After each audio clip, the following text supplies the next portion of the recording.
Thank you, John, and thanks everyone for coming. It's great to be here. I'm very grateful to be here in person with people too, and grateful to be in North Dakota, my first time here. So I'm going to talk about social justice, and I want to talk about social justice and how it relates to our knowledge about the social world, how it relates to sociology. And so, first of all, what is social justice? Do you know what it is? I think most of us have some vague idea, or we might have a personalized definition, but it's surprisingly hard to find clear and consistent conceptions of social justice. The economist Friedrich Hayek said he had tried for 10 years to find out what social justice meant, and he failed. He concluded that the idea was an empty formula, conventionally used to assert that a particular claim is justified without giving any reason. Is that all social justice is? Is it all that it can be? I tend to agree with Hayek that that's how the term is often used, but is that a good reason to reject the concept entirely? Should we reject social justice? I'm not ready to do that. For one thing, it's not clear to me that social justice is even all that unusual and not being well defined. I think that's true of other moral concepts like fairness, tolerance, wisdom, love, but we don't usually want to reject those concepts. But the state of affairs that Hayek pointed to should lead us to think and to talk about social justice more carefully if we're going to avoid misunderstanding. So how can we think better about social justice? I think, first of all, we need to have a clear idea of what social justice is and how it differs from justice more broadly. So the way I think of social justice is that it's the idea that laws, policies, and institutions, and not just individual behaviors, are part of the moral sphere. So can we design a better world? I don't know if my slides are working. Can we design a better world? Can we change the institutions of society or other aspects of society to make things better? If we have the ability to shape society, then surely that's possible. And attempts to do so are attempts to pursue social justice. So if we're concerned with social justice, we're going to evaluate institutional arrangements in terms of whether they're contributing to human flourishing, to fairness, to equality, or whatever else that we see as morally desirable. And so if we understand social justice this way, it's not a particular idea about how institutions should be organized. It's just the idea that the way institutions are organized is part of the moral sphere. It should be of moral concern. So if we understand social justice this way, we don't need to reject it. And it seems inevitable that if we think at all sociologically about the world, that is, if we're trying to, if we're seeking descriptions and explanations about the social world, then when we then reflect morally, we would reflect on the desirability of those arrangements that we're studying. So if we're trying to think better about social justice, I think we also need to think about how it relates to sociological knowledge. So what does sociology have to do with social justice? That's what I want to talk about. There's a sense in which social justice and sociology aren't related at all. Sociology, because it is the science of social life or the science of society, is describing and explaining the social world. And to describe and explain something is different from evaluating it or trying to change it.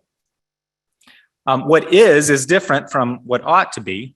So science isn't the same as morality, and science can't in itself determine what's right or wrong, what's good or evil, what's desirable or undesirable.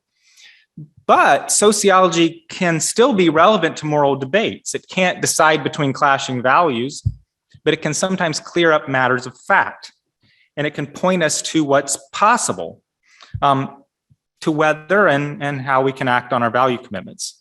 So those who are pursuing social justice actually need sociology to help them pursue their goals. If you're going to reorganize society in order to reduce violence or to reduce inequality, you'd need to know the conditions that lead to peace and violence or to equality and inequality. And just as you wouldn't try building and flying an airplane without knowing something about the physical world, it makes sense to learn something about the social world before trying to change it. Social justice advocates might already know this, and many of them do draw from various ideas and theories about the social world, but it's common to see them drawing very narrowly from sociological theory. A lot of social justice-oriented scholarship and activism draws from an approach called critical theory, in that it views society as a system of oppression, and it embraces a morality focused on liberation. And critical theory is a form of conflict theory, which is a broad type of sociological theory that explains human behavior as a struggle for domination. Conflict theories often see life as a clash of interest where dominant groups gain at the expense of others, and they often argue that radical change is the only way to reduce the power of dominant groups. So Karl Marx was the first to use this approach, and for Marx, the clashes of interest were between social classes. So in every society, there had been a system of class relations, and social institutions, the idea is that social institutions benefit the dominant class and enable the exploitation of others. So for Marxists studying capitalist societies, the task isn't to determine whether or how much capitalists are exploiting the workers. This approach treats the exploitation as a constant to be assumed rather than as a variable to be explained. And so the task instead is to show how social arrangements lead to exploitation, even if those social arrangements look at first as if they are liberating. So Marxists have argued that the idea of equality before the law actually furthers inequality. So agreements between capitalists and workers appear legitimate because they're treated as agreements between equals, even though the power dynamics mean that the workers aren't in a position to bargain. So according to many Marxists, the idea of equality here disguises inequality and exploitation. So critical theory, which undergirds a lot of today's social justice activism, is similar in that it accepts a lot of the conflict framework. But critical theorists usually reject Marx's idea of class alone as a source of oppression. And they focus not just on class, but on race, gender, sexuality, religion, disability status, immigration status, and much more. All these things give some people power over others. But otherwise, the analysis is similar. Just as social institutions benefit capitalists at the expense of workers, they benefit whites at the expense of persons of color, men at the expense of women, heterosexuals at the expense of gays and lesbians, and so on. So the new conflict theorists also follow Marxists in analyzing interactions and institutions, even those that might at first appear innocuous. They analyze those as sources of oppression. So laws, prisons, and wars contribute to oppression, but so do cultural practices and even ordinary conversations. So one idea coming from this approach is the idea that members of oppressed groups frequently experience microaggressions, which are small slights that make their lives unpleasant and block them from success. So it can be a microaggression when a person of color goes to college and sees portraits honoring mostly white men who have achieved success in the past. Or it can be a microaggression when whites in conversation ask Asians where they're from. And the idea is that these things contribute to people feeling marginalized and they add up. Now, what you see there is a microaggression chart from the University of California, and there are a number of other possible microaggressions listed there, like America is a melting pot, or I don't believe in race. So along with microaggression, that's one concept, but there are other concepts derived from critical theories, concepts like cultural appropriation, heteronormativity, white fragility, and these concepts have made their way into universities, in corporations, and into the mainstream media and public debate. So the result is that social justice often becomes synonymous with this particular theoretical approach and with particular remedies. But there's no reason at all that other theoretical perspectives couldn't also form the basis for social justice activism. So if we're going to think better about social justice, I think we also need to think better about sociological theory. If we're thinking about how to transform the world, we want to be honest about what we really know, and we want to draw from all the knowledge we have. So here's an example of the narrow approach to social justice that I'm talking about. Aslam Sensoy and Robin DiAngelo in this book, Is Everyone Really Equal?, say they see themselves as combating a society-wide social justice illiteracy, and that illiteracy prevents us from creating a more equitable society. And they say their goal then is to provide social justice literacy, and they make clear that they're doing this with an analysis of social justice based on critical theory. They're explaining what critical theory is. Now, I agree with Sensoy and DiAngelo that there's a lot of confusion about what social justice is and about how to pursue it. And we can call this social justice illiteracy. But I think that relying so heavily on and exclusively on critical theory is actually one of the main sources of this confusion. So what they think of as the solution is what I'm thinking of as the problem. Critical theory can certainly provide insights into the workings of society, but it's not something that's achieved the kind of consensus that would justify simply ignoring other approaches. And what I'm arguing is that if social justice activists took seriously the full range of sociological theory, they might be able to better diagnose and to better address society's problems. So critical theory is a version of conflict theory. And as I've said, and conflict theory is one sociological paradigm or a way of explaining things, a strategy of explanation. But there are other sociological paradigms.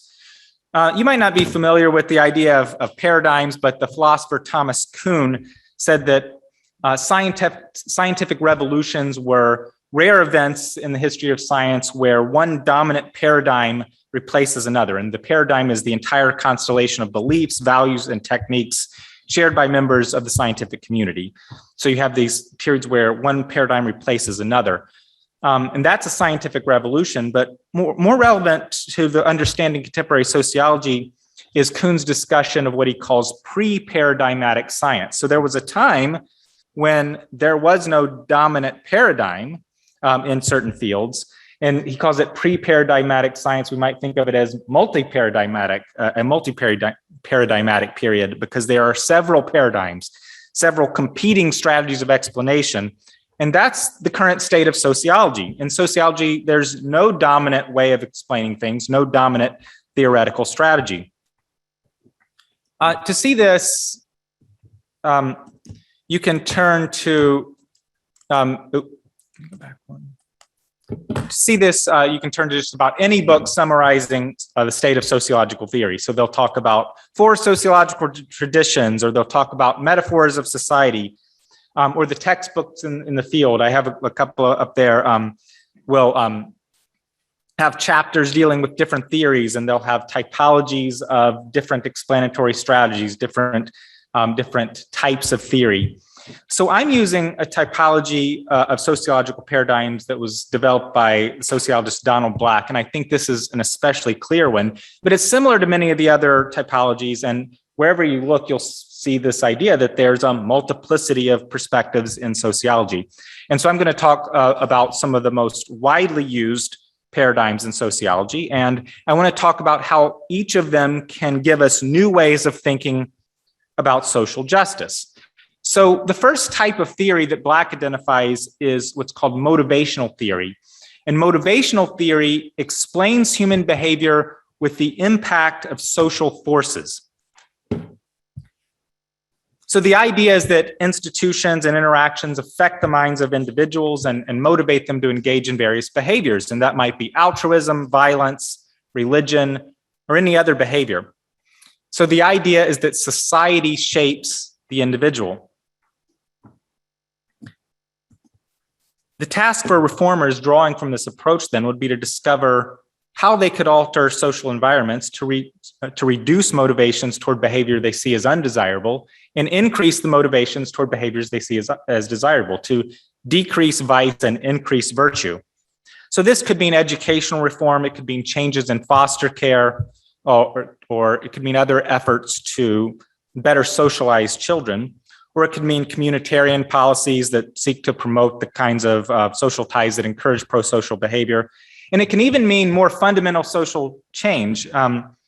So Stephen Mesner and Richard Rosenfeld in a book, Crime and the American Dream, argue that the United States has a high rate of violent crime compared to other advanced industrial democracies because of an institutional imbalance where the economy is valued more than other institutions, such as the polity, the family, or education. And so this leads to a highly competitive society, they say, in which crime flourishes. But they say that altering this institutional imbalance, such as by strengthening social welfare programs, would reduce crime. So this is one approach. Another sociological paradigm is opportunity theory. And opportunity theory explains human behavior with what is possible. Opportunity theorists then assume certain motivations and goals, unlike motivational theory, which is trying to explain them. And the idea here is that certain social conditions prevent or enable people from achieving those goals. So in criminology, this might mean assuming the motivation to commit various crimes, and then explaining variation in crime with factors that make crime easier. So the layout of a store could encourage shoplifting by placing valuable and small items in a place where they're easy to get. Or the layout of a neighborhood could encourage burglary by providing a route where burglars can travel on foot and without the likelihood of being seen. So just as people might have the motivation to commit crime, but not the opportunity, they also, to give another example, might desire friendships across cultural boundaries without the ability to form any. So the sociologist Peter Blau pointed out that when the numbers of population groups differ, the numbers of friendships possible across these groups is limited. So in areas where whites greatly outnumber racial minorities, for instance, he said that whites, regardless of their preference, wouldn't have the opportunity many whites wouldn't have the opportunity for close interracial friendships. Now, if we think about opportunity theory, then whether we're seeking to reduce crime or increase racial integration or whatever else, opportunity theory can point to the need to consider what's possible under certain conditions. So the task for those using this approach to pursue justice would be then to find ways to alter the opportunity structure. So the idea here wouldn't be to change hearts and minds. It would just be to make virtue possible more often and make vice impossible more often. And I think this is an area where it's easier to see the distinction between social justice and ordinary justice. If we have two neighborhoods and they have different rates of crime because the design of one prevents many opportunities for crime, then we might want to redesign one of the neighborhoods, or at the very least, we might want to design new neighborhoods differently so as to reduce crime. But no one would have behaved unjustly when they built the neighborhoods in the first place, and individual criminals would still be responsible for their crimes. It's just that better information would make it possible to make changes that reduce harm. And with that knowledge, doing so might become a moral imperative, a social justice imperative. Another approach, another paradigm or theoretical strategy is rational choice theory. And rational choice theory explains human behavior as the least costly means to a goal. It's focused on the interest of individuals. Rational choice theory is the dominant paradigm in economics, and it's often associated with free market perspectives. Economists and rational choice sociologists, though, have applied this kind of thinking outside the marketplace to religion, to romantic relationships, and to many other areas where you at first would think people were behaving irrationally. And they might, rational choice theorists might recommend a variety of policies across the political spectrum. But whatever their recommendations, the task for those drawing from rational choice theory in the pursuit of social justice is to determine how social arrangements can incentivize virtue, incentivize what they see as good behavior, and de-incentivize vice, de-incentivize what they see as bad behavior. So the Enlightenment reformers of the 18th century used this approach to argue for changes in the legal system at the time. What's called the deterrence theory of crime and punishment proposes that people are less likely to commit crimes the more certain, swift, and severe the punishment is.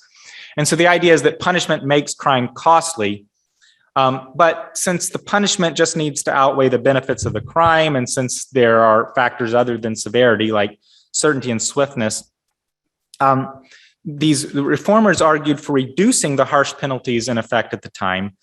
And this is the case with deterrence theorists now, and it often puts them at odds with both liberals and conservatives, since they favor the frequent use of the justice system, which liberals might be concerned about, but they oppose the harsh penalties that conservatives might favor. And other applications of rational choice theory can similarly challenge conventional thinking about social reform. Another strategy of explanation is functionalist theory.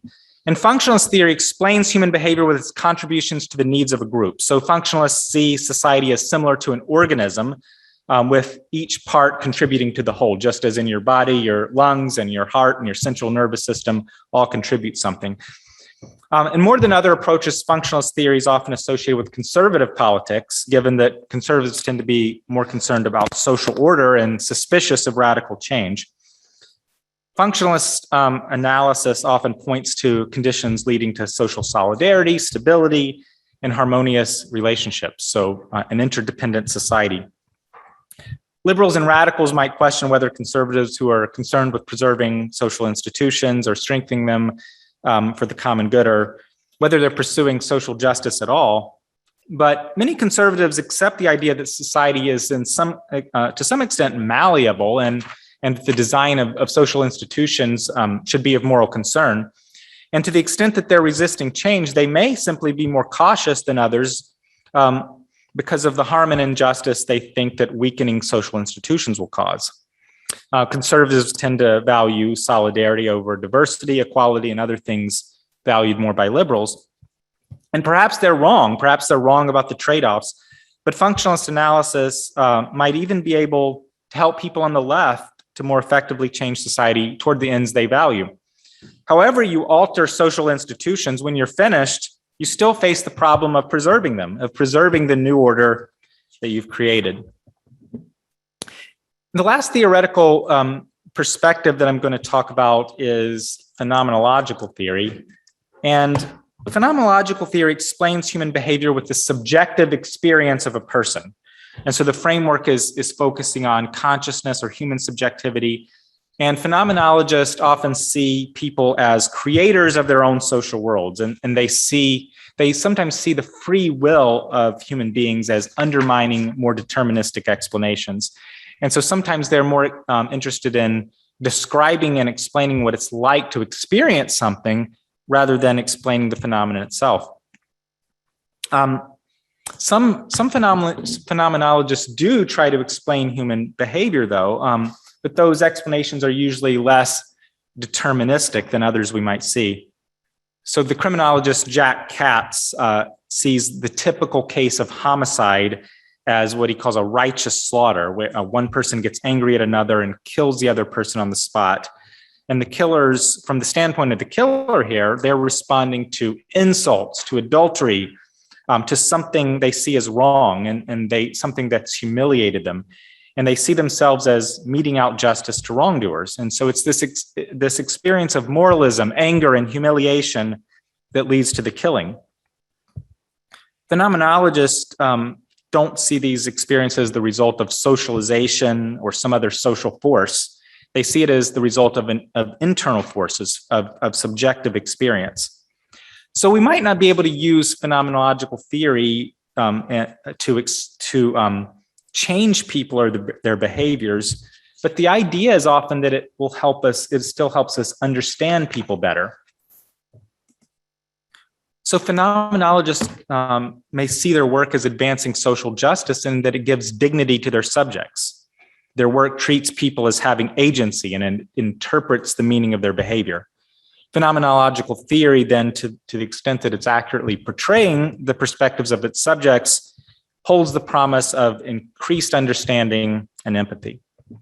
So these are some different sociological perspectives, some of the main sociological paradigms, and you see they have very different ways of thinking about human behavior in society, and they can give us different ways of thinking about how to improve the world, different ways of pursuing social justice. So I said we can think better about social justice if we think better about sociological theory, and so let's think about what we've learned. So what have we learned about social justice? What do you need to know if you're going to change society? And I think, first of all, I would say that we've learned that social justice isn't just a catch-all term for everything we think is good. It's not a weapon for us to help us win debates. And whatever our differences with other people may be, if we're practicing social justice when we're seeking to alter social institutions, to increase human flourishing, or otherwise to make the world a better place. And to do that, effectively, we're going to need sociological knowledge. Now, we've learned that sociology, sociological knowledge about the social world is not going to help us solve purely moral disputes, but it can help us figure out the likely effects of our actions and policies. And we've learned that a number of different theories can provide different insights as we think about and as we pursue social justice. And if we focus just on one, as many activists do, we run the risk that our social justice efforts will be based on a distorted view of reality, and that our efforts may then be ineffective, or they may even cause harm. Now, I think just knowing those things will help us learn, help us learn more about social justice, help us to think better about it. But I also think that we can learn from the very fragmentation of the field of sociology. We can learn from each perspective, but the existence of these competing perspectives should make us cautious. However well theories from a single perspective might explain things, they're going to leave out a lot. And then it becomes hard to combine different approaches because they make very different assumptions about people and about society. Now, it might be unsatisfying to us to find out that so much of our knowledge about ourselves, so much of our knowledge about society is provisional, and much of it is contested. There aren't a lot of easy answers to our problems, and sociological knowledge in this fragmented state certainly isn't going to help us design a perfect world. And we might have to realize that such a thing isn't even possible. So we might have to learn to pursue justice with both intellectual and moral humility. So what does that look like? This is going to mean, first of all, rejecting any kind of utopian vision. We already have good reasons for doing that. Mass murders and the political and moral disasters that have occurred in places like the Soviet Union or communist China or Cambodia give us an idea of what can occur when social justice pursuits end up causing more harm than good. But it's not always to see why this is the case. We can point to flaws in their ideas, but I think we should realize that it's not like if they just had picked the right theory, then everything would have been okay. It should be evident from our overview of the fragmented field of sociology that we're nowhere close to an understanding of society where we can even get agreement among sociologists, among social scientists about how to understand the world, much less to reorganize society to completely eliminate injustice. Our knowledge can help us, but it's limited and it's flawed. And so our social justice efforts, if we take this seriously, would need to have limits. They need to have restraints. We can try to improve things, but we should do so prudently.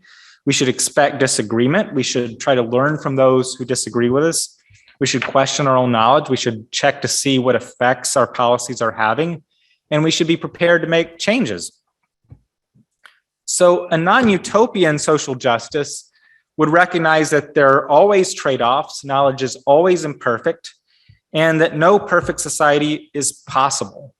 And this can, a non-utopian social justice could take many forms, but one thing I'd like to suggest is that it might be less hostile toward liberalism.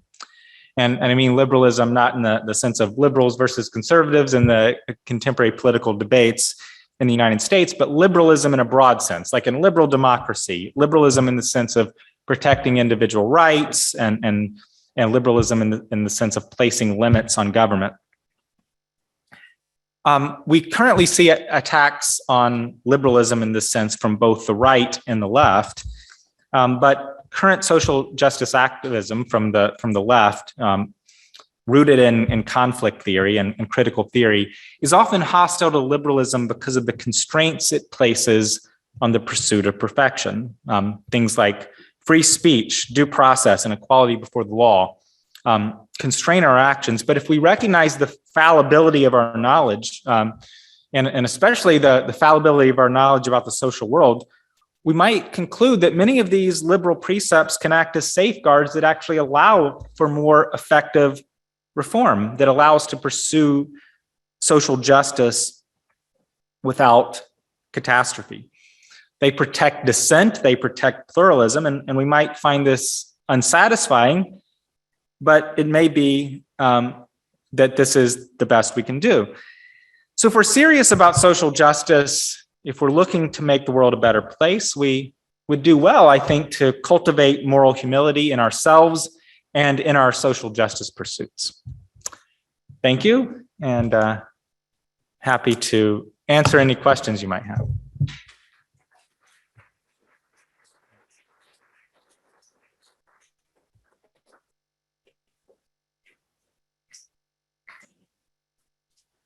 Just raise your hand if you have a question, and take any questions. Yes. So before you were talking about in my critical theory of class alone and not source of oppression, I'm not sure. I'm sure you probably heard about it, but what do you think about like the matrix of domination when referring to social justice? I did a few actual lectures on it back when I was an undergrad. So how do you think that ties into, I guess, the oppression as a whole? Yeah. So. So if I'm thinking of these broad paradigms, and part of the idea is that they are very different ways of explaining things, enough to be considered a different kind of explanatory strategy. Now, within each of those strategies, there's a bunch of different theories too, right? And so you have conflict theory broadly, which explains behavior as a struggle for domination. What I was saying is Karl Marx's theory was the original version of that, and their oppression is based on class. And I was saying critical theory broadly does not just focus on class. There are all these other things, and as you're saying, it's often talked about as a matrix of domination, so that there is class, race, gender, and disability status, and all these other things. There's like an interlocking system of oppression. So they would tend to, I mean, it is important because so much of what Marx predicted didn't come true, that you have societies that tried to implement Marxist theory that, and that led to mass killing, but it also didn't lead to equality, right? It didn't lead to an end of oppression, a new kind of society, the kind of society Marx was envisioning, a society without law and government, and one where each person would contribute according to their ability and receive according to their need. This was this utopian vision.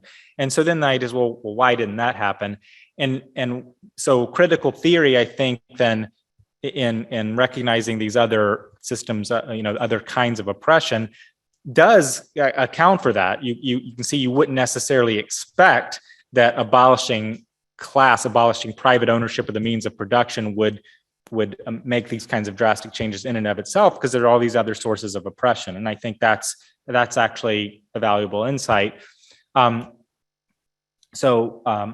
think that's correct. So what, and what I was saying more broadly is that critical theory is still, it's one theoretical approach in sociology. And one of the reasons I became interested in this, or what I'm talking about, is I was just kind of puzzled.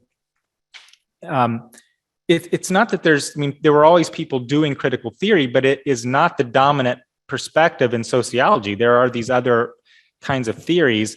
And for social justice to become synonymous just with that was kind of odd. It was like a lot of people were drawing very narrowly from sociology, kind of seemingly unaware that this wasn't a perspective that had actually been well supported enough to be accepted by all. And so when I'm talking about here isn't actually a criticism of critical theory, conflict theory. Those criticisms can be made, but I'm just actually kind of pointing to other ways of looking at things. So you don't looking at society as an interlocking system of oppression, or even as a struggle for domination between groups, is only one way of looking at society, one way of explaining things. And these other ways then can give us other ways of looking at social justice. Yeah. So given all the competing theories, give a sense of why critical theory has come to dominate. As you said, I mean, it's not the dominant theory in sociology, but why has it come to dominate social justice? Why has it come to dominate social justice discourse in the broader society? I think, part of the reason is because it's combined with social activism, and so it drives a lot of support this way. The way that I think of how this should work is that you separate the idea of trying to describe and explain the world. That's one pursuit, and then there's how to change it. You need to be informed by sociological theory and changing the world, but conceivably you could be engaged in the scientific enterprise, the social scientific enterprise, trying to understand the world without being an activist, right? And I think then that doesn't have a draw for a lot of people who are interested in activism. And I would suggest that just it might be unsatisfying again to realize that you could be wrong about the effects of things, but I don't think it's not like this theoretical approach just isn't well supported enough to make that the whole of your social justice efforts and to start transforming society. And so, why it's the case that it became popular is a good question. Like for the sociology of ideas, how do ideas spread and things like that? I think it would have to do something with its connection toward activism and looking at how it spread sort of beyond universities and to other kinds of places.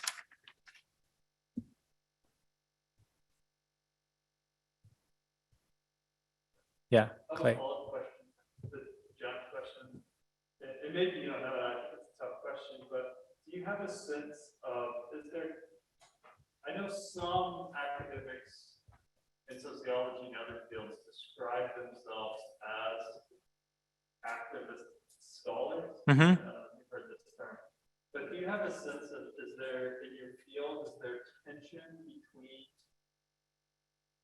these groups? Because there are some people that clearly the activism comes before scholarship. But I'm assuming there's probably a bunch of activists I don't know that would like to take a more cautious, kind of conservative approach that, hey, there's a lot we don't know, and if we want to do something, we want to be supported by empirical evidence. So do you have any sense of like the state of the field of that tension between those groups? Or? Yeah, it's certainly a tension. Many people describe themselves as activist scholars. they tend to be people who would be more interested in something like critical theory or some version of conflict theory, actually, too, because most of the people who would accept that approach wouldn't actually agree with the distinction that I'm making between describing and explaining the world and attempting to change it. They wouldn't make this distinction between facts and values. So they like to quote Marx, who said, the point isn't to describe the world, it's to understand it. It's to change it, right? Something like that. The point isn't to understand it, it's to change it. So that's the point, is social change. Now, so I'm in a sense disagreeing with that and that perspective, and saying that these are separate enterprises, which just to me seems it seems undeniable, but it's certainly denied. But it's, you can explain something, describe something, and then you think about how to alter it. You're informed by that knowledge. The evaluation of something, a moral evaluation or some other kind, is different from the description. So I wouldn't, the problem I see with the activist scholar idea isn't that there's something wrong with activism, or that your activism shouldn't be informed by your scholarship, but it's but they do need to be separated logically, and they're often not. There's a divide in sociology, certainly, people who think of themselves as doing more mainstream social science. And this is one of the reasons that I was I've been kind of puzzled at just the kind of how mainstream many of the critical theory ideas became, not because, it's that weird to have, sociological theories break into the outer world. It is weird, but it's also, why just that one, or what's the logic in it? In other words, if something if you haven't even convinced sociologists who are overwhelmingly, on the left and share these moral concerns and so on, if you haven't convinced sociologists that this is the best framework for understanding society, then why would people outside of sociology embrace that? And I think it's kind of often a lack of knowledge that is the case, that there's not an agreed, that many of these concepts are contested. And it's not the concepts necessarily or the particular ideas that are contested, but I mean just the broad framework as a way of doing sociology. And that it's more than just even it's not just activist scholars versus people who think of themselves as more more like social scientists, and that's all.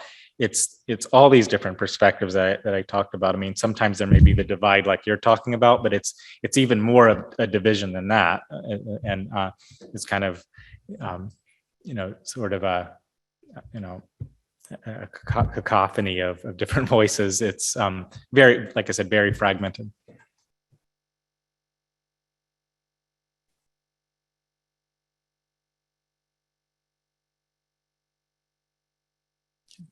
Yes. Could you tell us a little bit about your books? Mm-hmm. My books. I'm interested in moral conflict, and my advisor at the University of Virginia, where I went to grad school, is Donald Black, and he started out studying law and developing a theory of law, and then he was looking at law as a way people handle conflicts. Then he broadened that out to looking at just how people handle conflicts more broadly. And he would look at kind of the anthropological literature and history and stuff to look at different legal systems, but also beyond legal systems, how do people use violence or blood feuds or whatever else to handle conflicts in societies. So I got interested in that and wanted to understand this broad field of morality and moral conflict. And first I studied genocide. And so my first book is called The Geometry of Genocide. And so I was studying, so ethnically based mass killings. That book lays out a theory of genocide. And so you're looking at how do when do certain kinds of ethnic conflicts lead to genocide? I'm trying to understand what leads to the conflicts in the first place, and then also when they're handled with genocide versus something else. And so I delved into, the literature on genocide, but also a bunch of several particular cases. So it describes in detail 5 cases of genocide, from like more small scale genocide, like there was the killing of a group of Native Americans in Northern California that occurred over about a 10-year period. And it would be ranchers going out to kill Indians when their cattle was killed. And it's like a retaliation. It's very small scale, but not killing those who are necessarily responsible for the killing of cattle, but just going in and killing the Yuki Indians who are nearby, going out, and they might kill 50 people or 25 people at once. But they kept doing this and nearly exterminated the entire group. Or then you have, of course, the Holocaust as a very extreme case, and over a long period of time and over a broad scale. And so I was interested in all those cases and the range of them and trying to understand this. Because I was always interested in genocide from the standpoint of understanding moral conflict more broadly, I didn't necessarily intend to just keep working on genocide. I'm still interested in it and still teach it. But I got interested in conflicts on college campuses. And so my second book is called The Rise of Victimhood Culture, and that's written with Jason Manning, who's a sociology professor at West Virginia University. And we just were interested originally because we are sociologists of morality. And when we started hearing these conflicts about microaggressions and safe spaces and trigger warnings, these kinds of things, we wanted to, it seemed like a moral change that people were making certain kinds of claims. And again, the issue isn't whether those claims are right or wrong, but they were making moral claims that wouldn't have been made in other kinds of settings. So we're interested in, and we both study violence. I mean, so I studied genocide, but I also teach a course in violence and look at phenomena like duels and things like that. So one thing that you see a lot in discussions of violence is discussions of honor culture, how honor can lead to blood feuds or to duels. And this is, honor cultures are cultures where people are expected to aggressively respond to insults, and they are and they're likely to take offense very easily as well. And people had talked about this change from honor to dignity, where with dignity cultures, you go to the law for if there's violence against you or something like that. And if it's a minor insult, you let it go. Sticks and stones may break my bones, things like that. And so when people were like talking about microaggressions and things like this, I just thought it was because they were interesting moral claims because they didn't fit in with what people had called honor culture or called dignity culture, because it kind of combined elements of both. People were focused on minor slights. Remember the idea that they add up over time. It's something that you would be told to ignore in a dignity culture, but they weren't responding violently like in an honor culture. They were appealing to third parties. And so it just seemed something that was in need of understanding, and that we thought we had a framework for understanding it. And so we're interested in how, like in an honor culture, you may, you don't want to portray yourself as a victim. It's actually bad to be a victim. In dignity culture, it's more morally neutral. People are on the side of victims, but you're told not to complain about certain things. And so what we called victimhood culture was just, we were trying to understand victimhood as a kind of status where people are trying to morally support those who are victims of oppression. And we were looking at how victimhood as a kind of status was different from what people had called dignity or honor. And so that's kind of the overview of my two big books, but like my bigger projects, but genocide on the one hand and these conflicts on campus on the other. But it's all rooted in the same idea, to understand people's disagreements with one another, to understand clashes of right and wrong. So we were interested in, well, when people, it's not just why are people making the claims, but why do people react to them so severely, right? So that it was a clash between these different moral cultures. And so that's a little bit what I've tried to understand. And, you know, coming, and I think like in both of those, I'm interested in social justice, even though, I mean, it's not something I've talked a lot about, because I don't see it. I do see social science and social justice as separate pursuits, and I'm a social scientist. But I've always been thinking, I mean, in studying genocide, obviously, you know, there's, it strikes a person as evil, as horrible. And even though you're trying to understand why it happens, we of course would like there to be less genocide and less violence. I mean, I teach a course in violence. And so you begin to think, well, you know, how could, you know, what would be effective ways of reducing violence? And I think that, but I think that without understanding these phenomena well, it's hard to do anything effective. Again, what were social justice pursuits in communist societies and others actually led to violence and death and destruction. So we want to avoid that. And then I think, you know, with the other, with the campus conflicts and stuff, again, there were arguments about social justice, claims of that. And so, you know, I want to understand what it is from a moral perspective, but also think about how it should relate to our sociological knowledge. I think, you know, I don't think people have gotten it right, and I'm trying to explore how you might think about it better. Is anybody else? Yeah. Oh.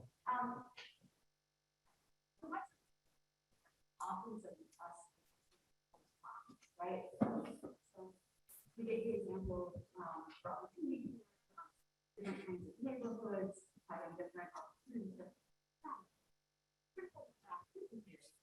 and give us a sense of the policies that contributed to the development of that might result in different kinds of opportunities.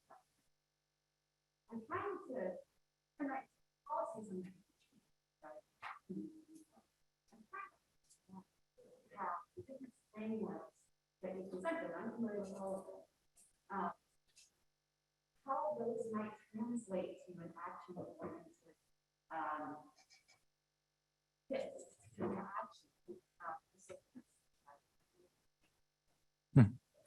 how those might work differently, whatever.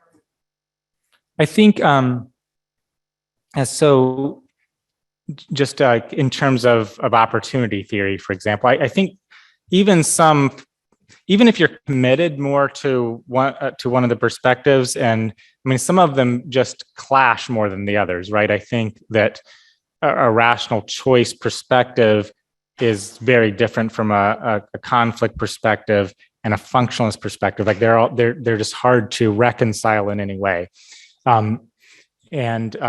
So people, you know, with the others, I think you can more easily combine and borrow.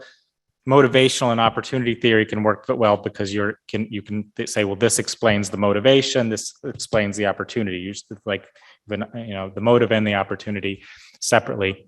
In practice, sometimes, you know, you do one or the other.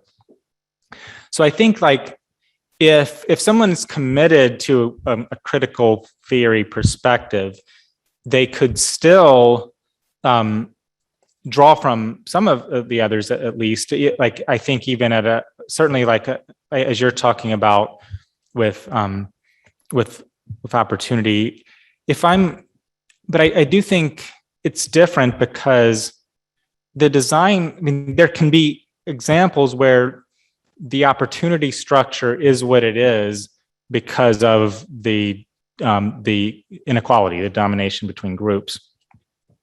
But there are also examples where it's almost where opportunities are distributed unevenly, and then we just mean opportunity to engage in a certain behavior, and it's almost random, right? So they found that motorcycle helmet walls will reduce motorcycle theft, I think is the idea, right? So it's like, it wasn't intended to do that. It's intended to provide safety, but then it doesn't, but then because people have to have a helmet on while they're riding a motorcycle, it takes away their opportunity just to grab a motorcycle and ride one. So with opportunity theory, sometimes you have to look very carefully at what is happening here. How is this, what's the layout of this store like? What's the layout of this neighborhood like? And I think there's a lot that can be done with that doesn't require like either a rational choice or a conflict perspective or anything like that. It's solely the opportunity structure. And what the point I was making is, whatever, even if the reasons, the reasons could be benign, but once you know that there's this difference, that maybe this designing things this way will lead to higher crime or lead to whatever is undesirable, then it might become a moral imperative to change it. And that's a good example of how I think of social justice. And you might use any of the perspective. Something that you find is that it doesn't require, the reason it's not just ordinary justice. I mean, if people are doing things that are wrong at an individual level, then that's just injustice, right? If it's about, and then the institutions of society, if you're changing them, it's in some sense, you want to change them if they're causing harm, or if you can organize them better, independently of the reasons. Sometimes the reasons were injustice that led to them, and sometimes not. And I think that can be illustrated kind of with that example, and thinking about opportunity theory, or possibly with others as well.